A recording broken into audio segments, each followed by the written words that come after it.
What up, Fight World? It's your boy Ego, and I'm back with some more boxing. Today is Monday, which means Monday Mail Day. Before I get started, I want to say Happy Labor Day. Make sure you spend this time with your loved ones, your family, your friends, and be safe.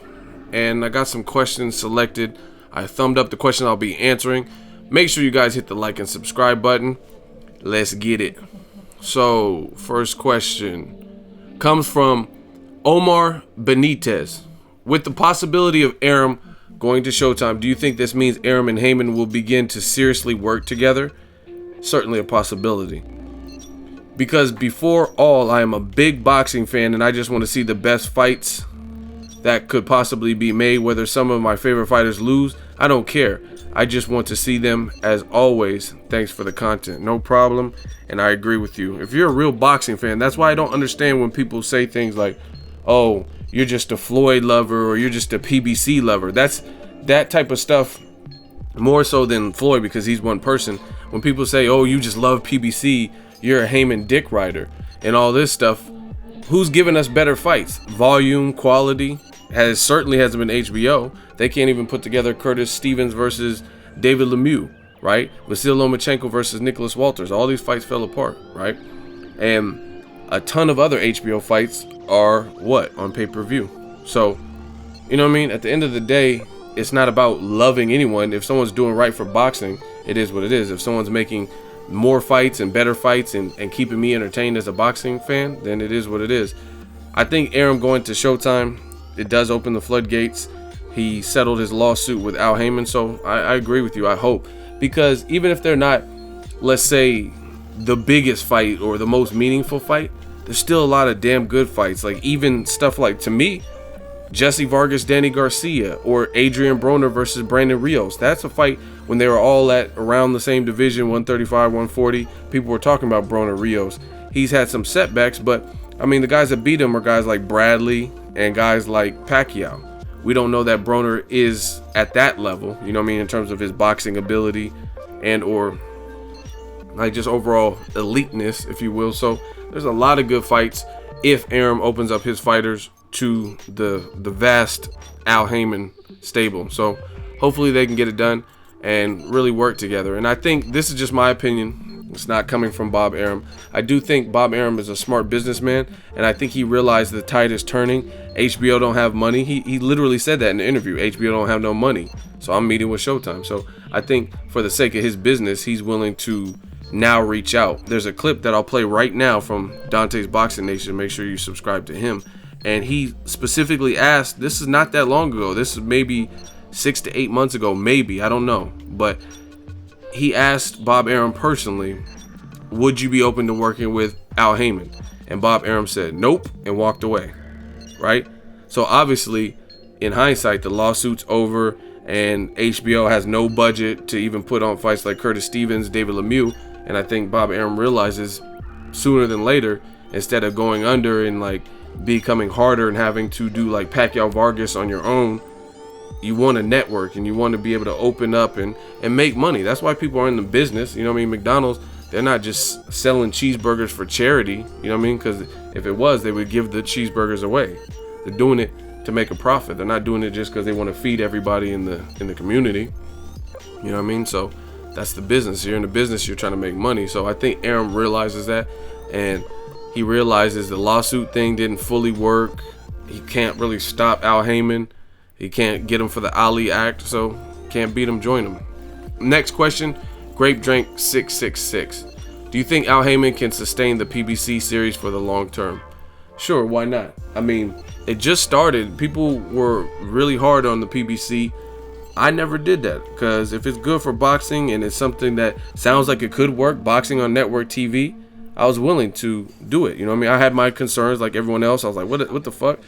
How are they going to do it with commercials? Or look at these ring entrances look cheesy like the Contender. But some of those issues have been resolved. I don't really notice the ring card girls aren't there. Things like the commercials, they haven't been too bad. They pay for a time slot, and it's not like I'm just waiting and I'm idly doing nothing. You know what I mean? It actually helps me a little bit, because sometimes when I'm not covering the fight live and I'm at home watching like Errol Spence Bundu, that real quick commercial break when I tweet round by round and give my thoughts. It gives me that little extra second. But when it's on HBO or I'm watching on Showtime, it's like boom, boom, boom. And you really got a minute to, you know what I mean, until they're back on and it's the next round. So, I mean, I don't see why Al Haymon can't sustain this. People said he was going to go under, and he keeps proving them wrong by putting on more fights, getting more networks to buy in, and that's what it is. Like, we thought Thurman Porter numbers were great, and then a month or two later, Errol Spence Bundu piggybacks off the Olympics and does even better numbers. And then after Thurman Porter, we're like, damn, that was a fight of the year candidate. Then they had Leo Santa Cruz versus Carl Frampton. A lot of people enjoyed that. So, I mean, people are dumb. That's what it boils down to. People are dumb in the sense of they go against the house all the time. Like Floyd Mayweather, he hasn't lost. Why would you think he's gonna lose to? I'm not saying it's inconceivable, but if you bet against Floyd versus Ricky Hatton, Cotto, De La Hoya, Shane Mosley, right? Canelo, Guerrero, and he keeps proving you wrong time and time again, no matter what the circumstance, no matter what win they're coming off of, and he just keeps proving you wrong. When are you gonna like assimilate and just be like, man, I'm not betting against this dude. Pacquiao can't beat him. You know what I mean? Be realistic. And that's the same thing with Al Haymon. People try to throw stones and thought it was a glass house, and he looks like he's well protected in terms of he doesn't look like he's going anywhere. So when are you going to learn to fold? And that's what I'm wondering. But new media will help them if they can't get the picture, because it's all about the truth in boxing and truth seekers. A lot of people say they want the truth, and then you give them factual things that you can back up, and they're like, oh, fuck you. You know what I mean? What? I thought you were a truth seeker. Before I get too sidetracked, next question. And Alito 10, is Crawford versus Marquez likely? I don't think so. If so, how will the fight will play out? That's a difficult fight for Marquez. Crawford, I met him, seen Marquez at an event. Marquez is very short for the welterweight division. I don't know where they would fight. I don't know if Marquez can make 40. Marquez is coming off a long layoff. He's 40 years old. One of my favorite counterpunchers, but he's not. Marquez has never been on the Floyd level. And some people are going to get mad, but it's the fact. He's a great counterpuncher. He's a great fighter. Like I just said, he's one of my favorite counterpunchers, right? I picked him to beat Pacquiao in the fourth fight, and I was right. So, but when compared to Floyd, Floyd does some things athletically, like speed and different things. His defense is better, so he gets, and his arms are longer. He's just a souped up version of a guy like Marquez. Marquez is the type of fighter who will look a little bit more shop-worn than Floyd. Like even stuff like this, Marquez has a chin, but he gets knocked down a lot. Can you honestly imagine Floyd fighting Mike Alvarado and dominating him for the first 6 rounds or something, and then getting knocked down by Mike Alvarado at a catch weight of like 144 like Marquez did? Tim Bradley almost knocked Marquez down. Michael Katsidis, Pacquiao knocked Marquez down 3-4 times in all their fights or whatever it was. So he's a great fighter, but Crawford would be all wrong for him. If he still wants to fight, which I don't know. I heard he left training camp and he may not fight anymore. But if he does, I think he'd be better off fighting a Broner or even a Danny Garcia or a guy like that, Brandon Rios, something like that, aside from Crawford, because Crawford's just very slippery. He has power, very long arms. He's ambidextrous, and we've seen Marquez in recent memory. He's better when he has a dance partner that does the opposite of what he does. He's like a boxer puncher, a boxer, and he's better when there's someone who's not really a boxer, like a slugger, like a Mike Alvarado, a Pacquiao, an awkward guy. He's better with that type of fight than a guy who's a pure boxer. You've seen what happened when he fought Floyd Mayweather, even when he fought Tim Bradley. He didn't look like he looked in the Pacquiao fights, where he was rocking Bradley about and stuff like that. So enter in a guy like Terence Crawford, who's taller than Bradley, who's ambidextrous, unlike Bradley. I mean, even if Bradley can switch to southpaw, he doesn't do it. I've never seen him do it effectively for 11, 12 rounds in a fight, things like that. Bradley's arms are short. You know what I mean? Bradley's shorter than Pacquiao. So Crawford would be terrible style-wise for Marquez at this point. That's just my honest opinion.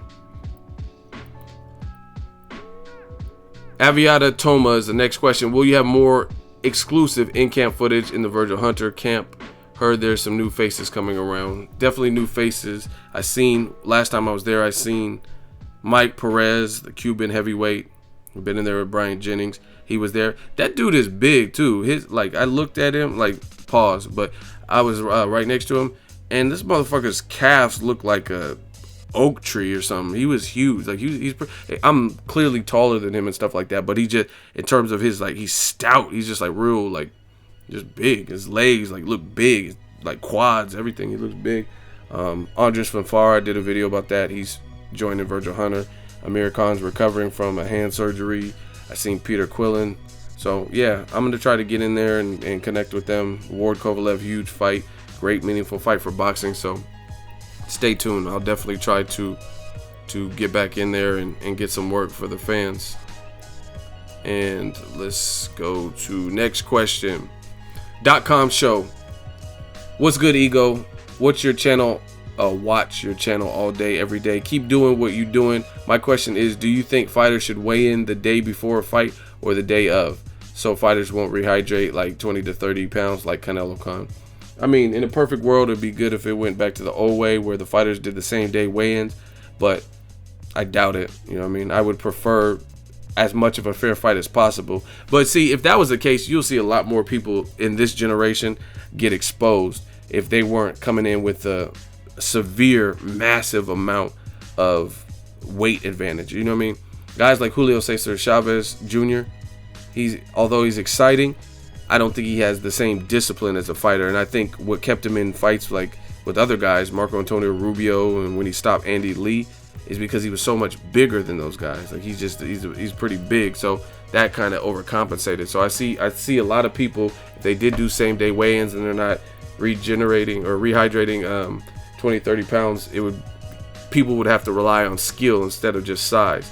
I think Canelo looked very good versus Cotto, but you have to wonder how much of that was based on his size advantage too. You know what I mean? If Cotto was naturally a bit bigger, would it be the same exact fight? Because Cotto was still in there swinging, he was still game, but I mean, Canelo looked huge next to him. So I definitely think that was part of it, part of the factor.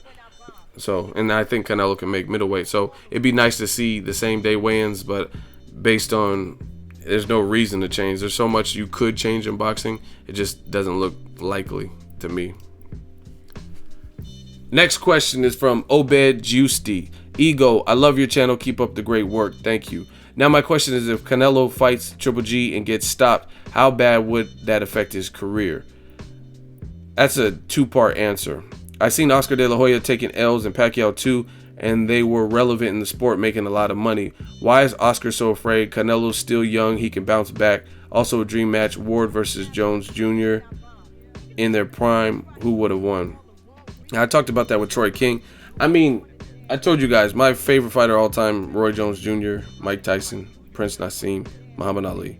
So I can't go against Jones Jr. in that. I think he's just a phenom. In his prime, he was that guy, and he didn't give you many opportunities to beat him. And Ward, although he's very good clinching and stuff like that, I think style-wise, against someone that gifted athletically with power in both hands, that type of speed, Olympic pedigree, where he got robbed, I'd have to rock with Jones Jr. prime for prime at the ideal weight for both. Yeah, that's what I would pick. As far as Canelo, how bad would it affect his career? Now, the reason I said it's a two-part question is because if he had fought Golovkin this year like they were supposed to, you have to keep in mind the WBC met with Team Canelo and Team Triple G in December 2015. Facts. And they decided, per Canelo's team's request, that he was the lineal middleweight champion and he had a WBC belt with them. His request was that they get in a voluntary defense of their choice of their independent belts, and then that was to build up a mega fight between Canelo and Triple G, which could happen in September next. That happened. Wade and Khan were selected for each. They both got knockouts, and then all of a sudden Canelo had a lawsuit he was dealing with, and he said, I'm not going to be pushed into these artificial deadlines. Long story short, he vacated his belt. So had they fought this year, like in September, like they were supposed to, then I don't think it would have affected Canelo's career that much, because like you said, he is young, and I genuinely believe people would give him credit solely for being that young, stepping in there with Lada, Mayweather, and Gulo, and now Golovkin, and taking that type of threat and going up against an undefeated powerhouse like Golovkin in that manner. You know what I mean? That shows a ton of cojones to in essence move up from CaneloWeight to fight Triple G. So then I don't think it would affect his career. If he got stopped now, that's a different ball game, because he's received a lot of backlash. Canelo and his team kept talking and saying stuff about Golovkin, and I tell you guys all the time, a lot of these fighters need PR people, right?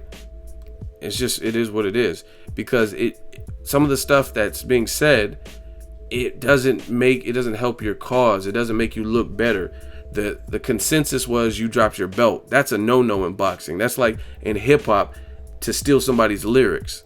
You know what I mean? If you're a fighter by nature and you have a belt and you just give it up solely because you don't want to, you know what I mean? There's the only explanation is, oh, I'm going through a lawsuit and I'm not going to be held to these artificial deadlines, right? But we still want to negotiate with the fight. And then all that, when the dust settled, you still didn't get the fight. You know what I mean? The fight was still never made. And there's no indication that Team Triple G doesn't want it and you guys wanted it more than them. So from everything I've heard on the Golden Boy side, it makes Canelo look bad in that situation. You know what I mean? Like I said, in hip hop, that's like stealing somebody's rhymes. That's a no-no. So if he had fought him when he was supposed to this year in September and he lost, I don't think it would have been that big of a deal, because people would give him credit for just being a warrior, right? But since he's talked about Golovkin and say, oh, I don't see nothing special, I'm Mexican, cut the bullshit, we don't fuck around, whatever he was saying, all these different things, and Golovkin, who's he beat, and he won't take Edeslani Lara, and nonstop banter. And to his credit, a lot of the media is just like when Pac and Biggie were alive. It was all about the East Coast, West Coast beef, and the media helped fuel that. So I do believe the media keeps asking him questions. It's not like he's just waking up like, oh, let's talk about Golovkin. The media is putting pressure on Canelo. So for whatever reason, he's not doing the Floyd approach. Like, Floyd tried to make the fight with the drug testing. Pacquiao's team turned down. Then he called Pacquiao personally. Pacquiao didn't like the offer, handed over the phone. Like $40 million, no pay-per-view back end, or whatever the deal was, hand over the phone. And then for another few years, we didn't get that fight. But Mayweather, being a smart businessman, is he does this. He doesn't force somebody to put a gun. He's not going to let someone put a gun to his head. He lets you know whether you like it, and a lot of people hated him for this, right? They hated him for this. But whether you like it or not, he beats to the sound of his own drum. Pause, right? He's not going to let someone punk him into opening up a conversation. Like, I remember, I don't know the exact fight, but let's say it was Miguel Cotto. People wanted to know about Pacquiao, and the reporter would be like, oh, but are you going to fight Pacquiao? And he's like, I'm here for Miguel Cotto, because Cotto's who I'm fighting. He's a hell of a competitor. To me, even though people got mad at Floyd for that, that would suit Canelo better than to keep talking about Triple G, because that doesn't make you look better to keep throwing jabs at him and who's he beat and he can't beat this person and who's he fought. That's making it worse. So to answer your question, if he were to get stopped now, it looks worse, because people are going to look at it like, you talked all this shit and then you got in there and then you got knocked out or whatever, got stopped. Now we see why you didn't want to fight him. That will be the perception of the situation as I see it. So again, that's the two-part answer. If he would have fought him this year and got stopped, that wouldn't be that bad. But the whole chronological order, hey, we'll fight Khan, you fight Wade, and then we'll fight each other in September. And then that comes and you both get knockouts and successfully defend your titles, then you vacate your belt. Oh, fuck these artificial deadlines. Then you keep talking. Post-fight, you're talking about Golovkin and cut the bullshit and I fear no man and all this stuff. So it's like a snowball effect. Keeps building. Now your team's talking about maybe in September 2017. So we got to wait a year, even to this point, because it just turned September. And that's still a year out when they would fight, Mexican Independence Day weekend. So even to this point, and Canelo vacated a little while ago, it's still over a year and some change till we can maybe see the fight. So that's what changed. if he got knocked out now by Golovkin, then people would be like, see, that's why he didn't want to fight him, right? So, I don't know. And you said, I seen Oscar take L's and Pacquiao too. They were relevant. Kind of goes back to what I was saying. If they're fighting the fights that they need to fight and they came up short at some point, then it is what it is. Why is Oscar so afraid? I mean, that's his last remaining cash cow. That's the best way to put it. It's his cash cow. And HBO is struggling. It looks like Golden Boy is kind of struggling in the roster department. That's why, who's David Lemieux fighting? Like, who is that guy? Christian Rios. I'd rather see Brandon Rios move up like all these other fighters daring to be great, like Khan and Kell Brook. See him fight David Lemieux than a guy I never heard of with 7 losses and 19% knockout. You know what I'm saying? It's just, it's not looking good for Golden Boy, right? And they know Canelo's their biggest star. He renewed their contract, so they got him. So I think it's all about preservation. They know Golovkin's dangerous. The man sparred him. I don't know what happened. I wasn't there. But Golovkin claims he hurt Canelo to the body. So only they know what happened. The people that were involved, the teams and stuff like that. So I think they're just trying to preserve that. Like, because even, again, it's not just a Golovkin thing. Why would you not fight Demetrius Andre, Charlo brothers, Lada rematch? There's better names at 54, bigger buzz. Like, you look at it like this, and then I'll drop the situation. Canelo is fighting where there's a huge Mexican demographic, Hispanic demographic in Texas. We all know that. Great place to market a fight that nobody really requested, because then at least people, you know what I mean, of the same race, ethnicity, and stuff like that will probably try to come out to support, because it's boxing, you know what I mean, a big name in boxing in their communities, right? So that's a good marketing strategic place. But imagine if instead of fighting Liam Smith, who's most Americans aren't really familiar with, and he hasn't fought in the US before at all, to my knowledge. He's only fought in the UK against limited competition or whatever. Why not fight a Charlo brother? And they're from Texas. So if you really think about it, Canelo already is going to pull whoever he pulls because he's a rock star, and he's fighting in Texas with a big Hispanic population. But on top of that, fighting the Charlo brothers, and there's 2 of them because they're twins. You could pick either one, the weaker one or the better one, whoever, but pick one of them, and they're from Houston, they're from Texas, and then fight at the AT&T Stadium. So their friends and family can show up and turn up and tailgate and all this stuff. You know what I mean? I think that would be that would have been a way bigger fight. You know what I mean? They're both champions, just like Liam Smith. They have family and friends in that region because they're from the boot, from Texas. So it made all the sense in the world, but in the end we get Liam Smith. Next question, Jesse Kirkland. You think Robert Easter Jr. runs through Commey? No. As easy as he thinks he will. I don't know I wouldn't say it's easy work. This dude has like a 90% plus knockout ratio, the champion, and he's a champion, and he's undefeated. So it's always harder to take a fighter's O, and sometimes fighters get a little bit jittery and nerves and stuff like that. So I don't think Robert Easter is going to be trying to make any mistakes. I did do a Robert Easter video talking about that fight. Excellent fight, and I'm looking forward to it. I don't think he runs through him. If he stops Commey, I'll be really impressed. If Commey stops him, I'd be really impressed. Point blank period. 2 undefeated fighters with 84-ish to 92% knockouts between the 2 of them. Whoever wins that fight is a champion, and they got all of my respect because that's a good-ass fight. Next part of your question. Ward seems to have slowed down from his old form. Do you think that will affect him in the Kovalev fight? No, I mean, a lot of people say that. I don't think he slowed down drastically or dramatically. I think it's styles make fights. Sullivan Barrera is big. I was at his media day. I met the dude. He follows me on Instagram. Cool dude. He's big. He's every bit of 6'2", and he's pretty cut. He's like muscular. He's coming from the Cuban boxing school, which even the fighters that I've seen from Cuba that don't fight super slick like a Edeslandi Lara or Rigondeaux, they still have it in their fighters' DNA. You know what I mean? Like Luis King Kong Ortiz. There's levels of slickness that is impressive for a heavyweight. You know what I'm saying? Mike Perez, the way they move, Gamboa, you know what I'm saying? It's just a certain level of slickness, and I'm not stereotyping, and it's definitely in a good way. And that Cuban school is a problem. They train their fighters very well, very militant style. training.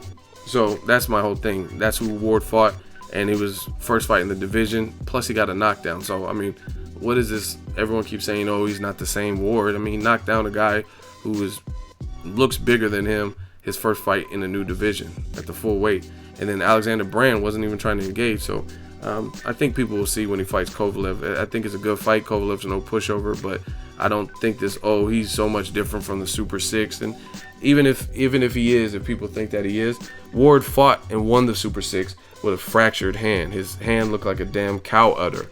So Ward knows how to get things done and make adjustments. So even if he is not as his reflexes don't look the same or whatever people are saying, he's slowed down, he's usually good at making adjustments and having the willpower to win and the desire to win to figure it out. Props to you for always keeping it 100. No doubt, no doubt. Next question, Mini Smackiao. Very creative name. Yo, Ego, do you think Adrian Broner should consider fighting Terence Crawford at 140? I don't think that fight would happen at 140 because Broner missed the weight and didn't even try to make it versus Ashley Theoplane. So I think he's done with 140. So I don't think at 140, I don't think it'd be possible. Maybe a mega fight at 147. Broner is clearly the A side in that situation. A lot of people get mad and bent out of shape about this A side. A side doesn't necessarily mean skill. You know what I mean? You can trash talk and be the A side. You know what I mean? It is what it is. It's not even just in boxing, UFC too. Conor McGregor could be the A side over a guy who's technically more skilled than him. It comes with the territory. So I do think Broner versus Crawford, Broner sells more. He's more of a household name than Crawford, so he would be the A side. So if that fight did happen at this point, I think it would have to happen at a catchweight that Broner wanted, like Sean Porter, or at the full welterweight. Great fight if it does happen. Difficult fight for both. A lot of people will sleep on Broner for certain aspects because of Maidana and stuff. Crawford doesn't fight like Maidana. He doesn't fight like Porter even, right? And sometimes when you have two African-American youthful fighters who are pretty much in prime, you know what I mean, 1 or 2 losses between the two of them, a lot of times at the elite level, not like a bum and an elite level fighter, but if you get two solid guys, a lot of times those fights are very competitive, like Keith Thurman, Sean Porter, and stuff. Nobody wants to lose those types of fights, and I know Broner Crawford would be the same way. But I know Broner respects Crawford. He said it in the interview I seen. But good fight. Next question is from unknown asterisk. Do you think Kell Brook will come back down to 147 after he gets KO'd by Golovkin? Absolutely not. Because if he gets KO'd by Golovkin, which a lot of people are predicting, then there's a man waiting. He has 3 words in his name, Errol Spence Jr., who's his mandatory. So I just can't see it. If he gets knocked out, why is he going to want to come back and deal with an Errol Spence style? And I'm not saying he can't beat Errol Spence, but he would have to derail this young gun who's been looking very impressive and is also undefeated. And if he gets knocked out by Golovkin, he'll no longer be defeated. And he said something on the behind the ropes that really concerned me about the Golovkin fight. He says, I'm not normally a confident person. Sometimes my family has to remind me to be confident. I don't really like hearing, I don't know if he was doing it up for the TV and the cameras, but I don't like fighters saying that because I met Errol Spence Jr. and the motherfucker's confident in his ability. Like, he doesn't sound like that.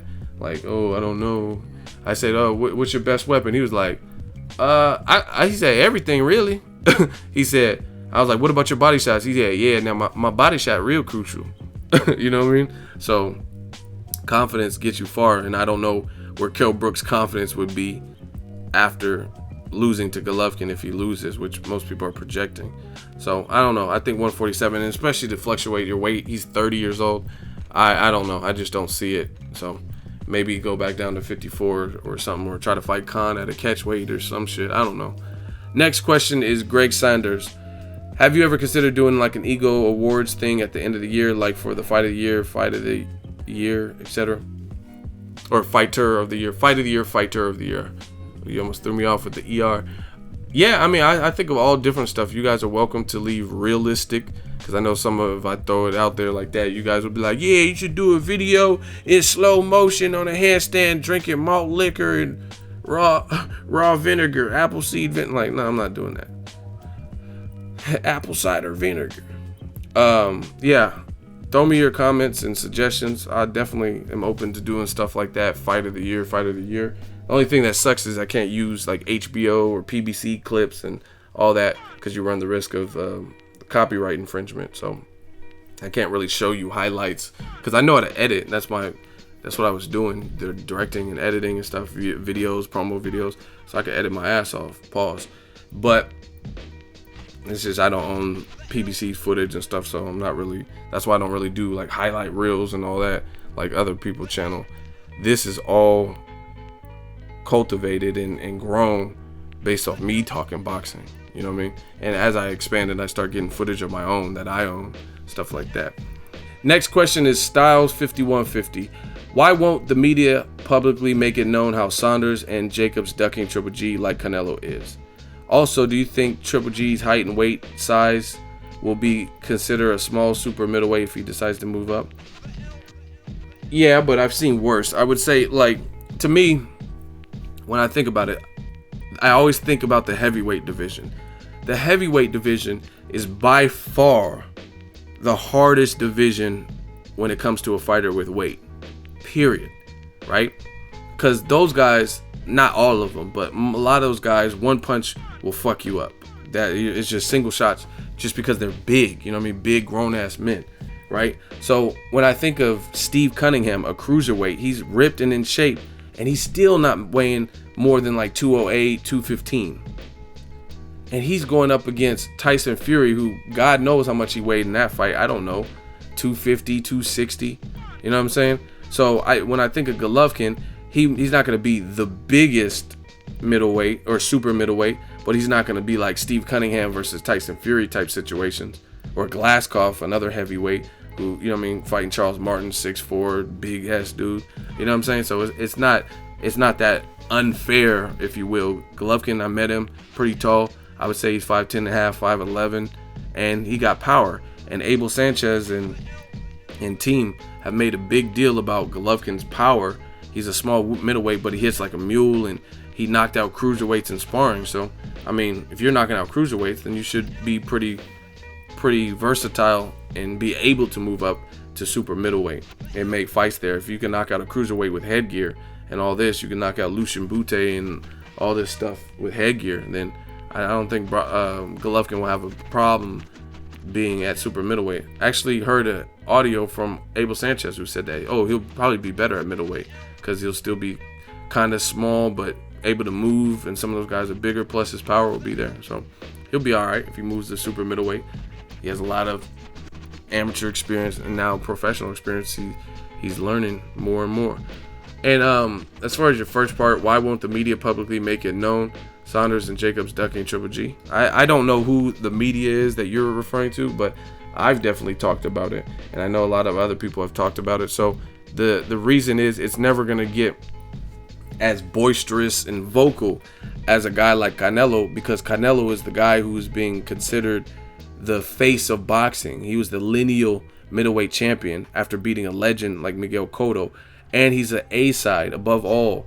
Like, if Canelo fights Billy Joe Saunders next, we all know Billy Joe Saunders is not the A-side. You know what I'm saying? So I have heard criticism for Daniel Jacobs. He clearly sounded like he's nervous or not in a rush, like, because he keeps talking about the money. Oh, I'll fight him. I mean, I want to fight him, but the money got to be right.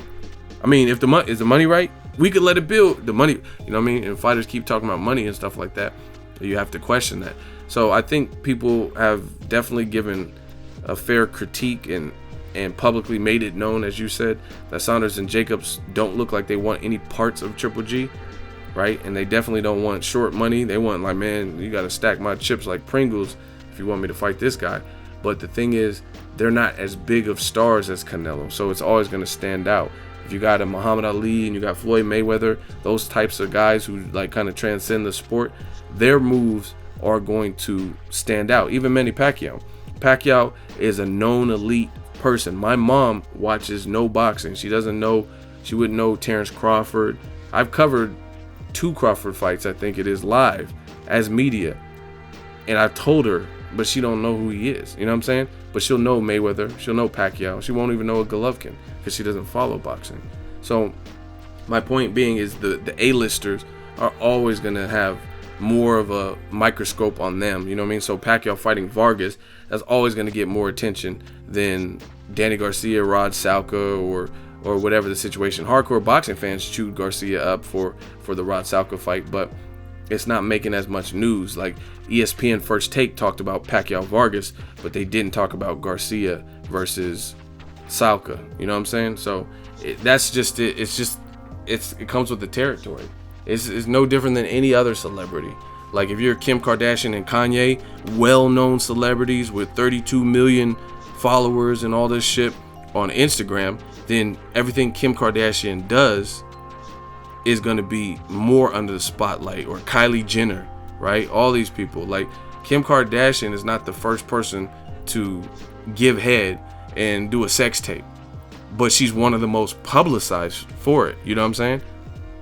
And that's just what it is. It's based on your level of celebrity. So to wrap up, Saunders and Jacobs, I've seen them get criticism, but it's just not as prominent because they're not as big of stars. The other thing you have to add is Saunders and Jacobs looks like they're ducking Golovkin, but the way they're going about it, you could tell, but it's still not as bad as what Canelo did. Canelo talked shit about Golovkin, basically said I'll fight him, put the gloves on and cut the bullshit, and I invited him in the ring. We don't fuck around. Just let me fight Khan and then we can get it on. All this, and then he vacated his belt. Sanders didn't do that. He still has his belt. Jacobs didn't do that. He still has his interim belt. So kind of complete different situations. Canelo, the chronological order of what Canelo has done and his team and what they've said and stuff like that is different. Saunders and Jacobs, you could put them under the we avoided Golovkin. You could file them under that category. I have no problem with that. But the way they went about it, they're not saying. Saunders even said Golovkin can beat my ass and Chris Eubanks in the same night. Jacobs is like, oh, this is the money guy, this is the powerhouse, so I need to be compensated. So their way of avoiding it still doesn't look, to me, it doesn't look as bad as Canelo, because they weren't like, Jacobs was not like, man, I'll take the gloves off right now and fight him. I'll give him my belt right now. Saunders and Jacobs are just kind of on the money tip. Like, man, we'll fight him for the right money. Canelo is the money. Canelo is the A side, right? So clearly he's going to get the better purse than Golovkin based on his star power. So it's a different story when you're talking about Canelo, because he is, since Mayweather stepped out, he is the biggest star in boxing. Even more so than Pacquiao. I think Pacquiao can do good numbers if you fight somebody like Broner. If Pacquiao fought Broner or Danny Garcia, Keith Thurman, that would do great numbers because Pacquiao still is a star. But I mean, at this rate, Pacquiao Vargas is not a fight most people wanted, and neither is Canelo Liam Smith. But I guarantee you, the Liam Smith fight will probably do just around the same numbers, if not better, and sell more seats than Pacquiao Vargas. So it's just a different spotlight. The spotlight is going to be brighter for the bigger star, and Canelo is that over Jacobs and Saunders, a bigger star. Next question, Pedro Justice, Ego Veli. Everyone knows you're picking Triple G to win the fight. True. However, since nothing is 100% guaranteed, true. What kind of fight would Kell Brook have to fight in order to have a chance to be victorious on September 10th? The perfect one. He has to fight the perfect fight, to me. He's the one jumping up 2 weight divisions, and I mean, people are getting mad, but I'm getting tired of explaining, and this is not to you, Pedro. I'm just saying, I'm getting tired of the commenters. We'll see what happens if he proves me wrong. I have no problem giving all the accolades, praise. I like Kell Brook. A lot of people in boxing are soft and emotional to the point where it's like it's me versus them type of attitude. If they feel if you like Triple G, there's no way in hell you could like Kell Brook. Vice versa. I like both of the guys. If Kell Brook fought somebody else in the States like Amir Khan or a good fight, I would try to go to that, just like I went to Triple G's last fight. So it's not about me versus any of these fighters. I just don't see Kell Brook winning, right? And like you said, or your question, to answer your question, is he has to fight the perfect fight, meaning he has to be on his toes. He has to be moving, but not moving too much, because Triple G's good at tracking you down. He's like a mountain lion, you know what I mean? He has that stalkerish type of cutting off the ring. So he has to move, but not move too much, because he's going to have to get Triple G's respect somehow, some way. And he's going to have to stay out. His defense had to be sharp, because it's just, it has to be the perfect fight. Like I said, if he's on his toes and he's moving too much, Triple G has showed he likes that. He favors that. Willie Monroe and guys on the back foot and backpedaling, he likes that. He likes that, like, instead of you coming to them. So he's gonna have to mix it up. He doesn't want to move too much, but don't move too little, so he could trap you on the ropes, shit like that. He's got to pump that jab out there and get respect early. He's gonna have to do a lot of the right things. Defense has to be on point. His chin has to be able to hold up better than it's ever held up at this new weight. So that's what he'd have to do. And he'd have to do stuff in the fight that, not just surviving, like where he's like, bow, bow, and then he's out. You know what I'm saying? He's going to have precision and accuracy, maybe rock Triple G's head back, and, you know what I mean, just be sharp on the counter and stuff like that, so the judges see that and score that for him. Next question is from Holy Sky. Do you think Canelo will stay at 154? No. And try to fight other names at that division? No. If he beats Liam Smith, or do you think he'll go back to fighting CaneloWeight 155?